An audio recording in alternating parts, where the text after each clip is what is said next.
దినేష్ కార్తిక్ వయసు 39 సంవత్సరాలు. అయితేనే వయసు అనేది జస్ట్ నెంబర్ మాత్రమే అని ఇటీవలే నిరూపించుకున్నాడు. ఐపీఎల్లో కుర్రాళ్లను మించి హిట్ అయ్యాడు. ఛాంపియన్ ప్లేయర్ అనిపించుకున్నాడు. ఫిట్నెస్ పరంగానూ బెటర్ గానే ఉన్నాడు.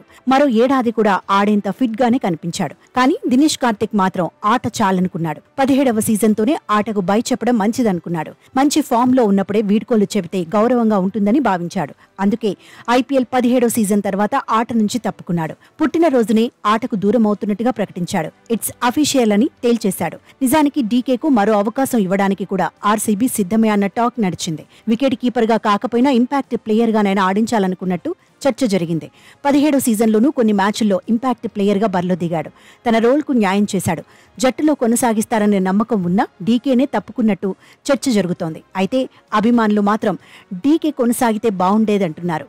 చెన్నై సూపర్ కింగ్స్ లో లేటు వయసులోనూ ధోని ఆడుతున్న విషయాన్ని గుర్తు చేస్తున్నారు. ఫామ్ ఫిట్నెస్ ఉన్నప్పుడు వీడ్కోలు చెప్పాల్సిన అవసరం ఏముందంటున్నారు. డీకే బ్యాట్ నుంచి మెరుపులు మిస్ అవుతామని సోషల్ మీడియాలో ఇప్పటికీ పోస్టులు పెడుతూనే ఉన్నారు. అయితే 2023 సీజన్లో దినేష్ కార్తిక్ గొప్పగా ఆడలేదు. 2022లో మాదిరిగా బ్యాట్కు పని చెప్పలేదు. ఆ సమయంలో జట్టుకు భారమయ్యాడన్న విమర్శలు వచ్చాయి. 2022 సీజనే డీకేకు చివరిదన్న కామెంట్స్ వినిపించాయి. కానీ ఆర్సీబీ మాత్రం కార్తిక్ ను నమ్మింది. అతడి సేవలను గుర్తుపెట్టుకుంది. వేలానికి వదిలేయకుండా 2024 సీజన్ కోసం రిటైన్ చేసుకుంది.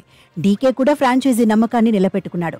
ఒత్తిడిని తట్టుకున్నాడు. లోయర్ మిడిల్ ఆర్డర్లో అలవోకగా పరుగులు సాధించాడు. ఆర్సీబీకి కీలకమైన విజయాలు అందించాడు. 17వ సీజన్లో Royal Challengers Bengaluru playoffs చేరడంలో తన వంతు పాత్ర పోషించాడు. వచ్చే సీజన్లో పరిస్థితి ఎలా ఉంటుందో తెలియదు. వేలానికి వదిలేస్తే ఎవరైనా కొనుగోలు చేస్తారా లేదో తెలియదు. రిటైన్ చేసుకుంటే ఓకే, కానీ రిటైన్ చేసుకోకపోతే ఇలా రకరకాలుగా డీకే ఆలోచించాడు. విమర్శకులకు అవకాశం ఇవ్వకూడదనుకున్నాడు. సుదీర్ఘంగా సాగిన కెరియర్ను గుర్తు చేసుకుని సంతృప్తి చెందాడు. ఫ్యామిలీ మ్యాన్ గా తన పని తాను చేసుకోవాలనుకున్నాడు. కామెంటేటర్ గా బిజీ అవ్వాలనుకున్నాడు. అందుకు తగినట్టే ముందుకు సాగుతున్నాడు.